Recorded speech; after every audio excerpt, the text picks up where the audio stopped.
Hi guys, it's Erin.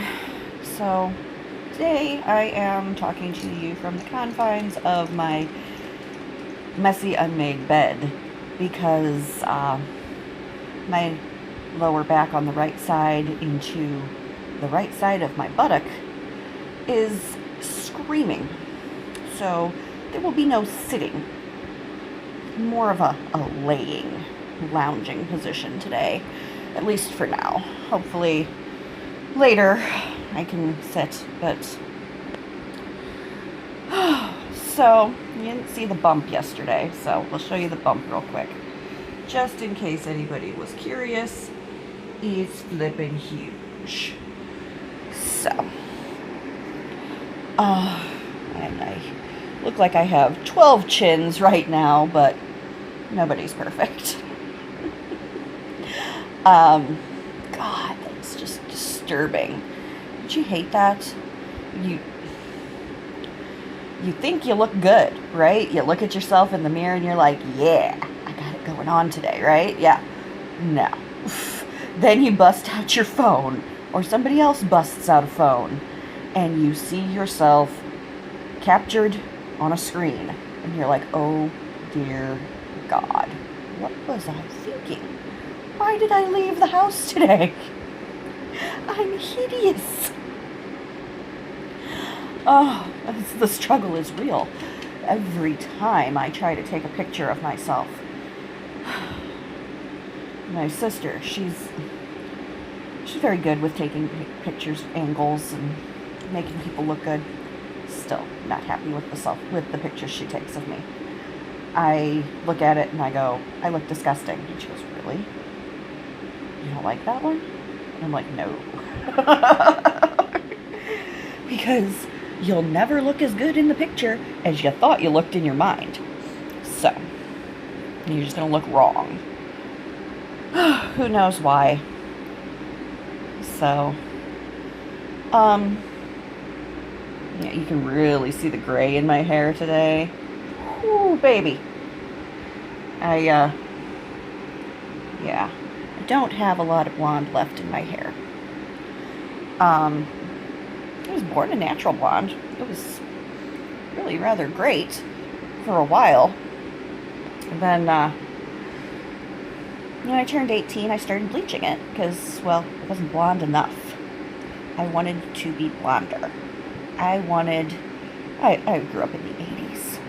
I wanted that Kelly Bundy blonde hair. See, Married with Children, you know what I'm talking about. I thought her hair was gorgeous. Christina Applegate, you ruined my natural blonde hair because I was trying to be like you. So I started bleaching my hair, and it's really hard to come back from that. You either deal with people talking about your roots and how they can see your roots, you need to color your hair, or you keep coloring it. And I couldn't find a color that matched my roots, and I didn't want to walk around with my roots showing all the time. Which is funny because I'm walking around with my roots showing for 9 months now. Almost, well, 8. But, yeah, it was rough. And then you realize that your hair got darker over the years, too. It's like it's a brownish, what's left of it, because all the blonde is turned silver, looks like. I still got a little color, back in the back underneath. But, nobody's looking at that. So, and I thought, I was going to try that blonde henna that I read about online. If it actually colored my hair, that would have been great. It did not.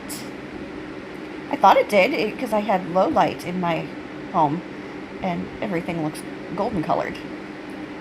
It did not color my hair. I would get to work in the fluorescence and be like, frick. It didn't work. And I mean, this process takes hours. It's not like you go to the store, you buy the bottle of color, come home, you squeeze it on your head, 30 minutes later you wash it out, you're done. No, this is, you are steeping chamomile tea for hours. Then you're mixing that into the blonde henna powder along with lemon juice or vinegar, which sting. But then, you're packing this paste that you've made into your hair. And you're just praying that you get it all covered.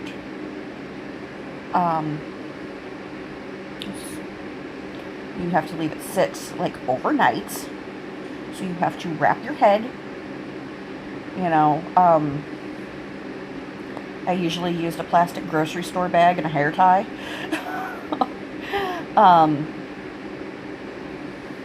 And then a towel over that. But, so, I look real cute. I was definitely excited to go out in public, anytime, drop of a hat. So when I finally made the time to do it, I expected it to work, but it did not. Washed it out the next morning in the shower, washed all the little bits of plant matter down the drain. And it was just very disappointing. So I went back to hair dye. And, well, I was going fine. I had found some colors that were reasonably close to where I thought I should be. And then found out I was pregnant. I had colored my hair just before I found out. So now they always change their minds about what's safe. One doctor will tell you it's perfectly fine to color your hair while you're pregnant. Another doctor will say, no ammonias or peroxides, only temporary hair dyes, those are okay. Another doctor will say, well, you can dye your hair, but you have to use a cap. And then hairstylists are funny about it too. So unless you're doing it for yourself out of a box, you got to deal with that.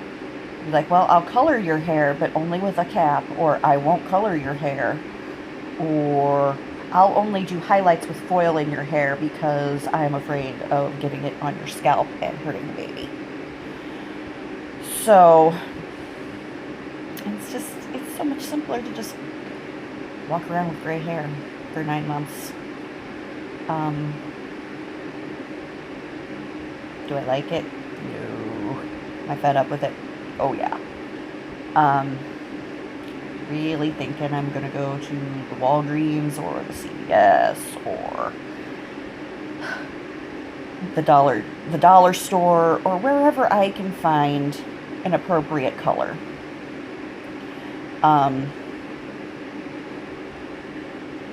Get me a temporary hair dye that is meant for grays. And because I don't really want to color the base color. That was the problem. It looked very, very unnatural when I bleached my hair. So I think I'm going to try a temporary that doesn't have any peroxides or ammonias in it and see if I get a decent match. If I don't, 6 to 12 shampoos and it's out anyway. So,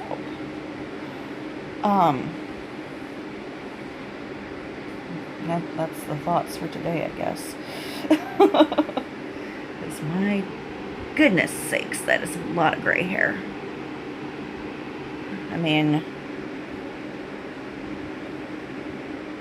on the plus side, at least I don't have a shit ton of wrinkles yet. Those are coming soon. Alright. Well, I'm gonna get my day started. So, if you like hearing me ramble on about my life, please hit the like button. Let me know. Or leave a comment. If you've watched it, leave a comment. I don't... either way, tell me what you think. I'm probably gonna go try and get something to eat, something to drink, try and find a comfortable position again.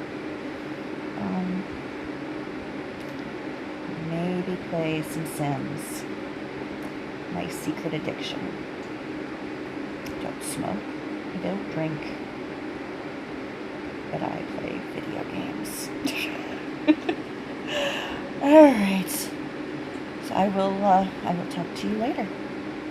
Bye.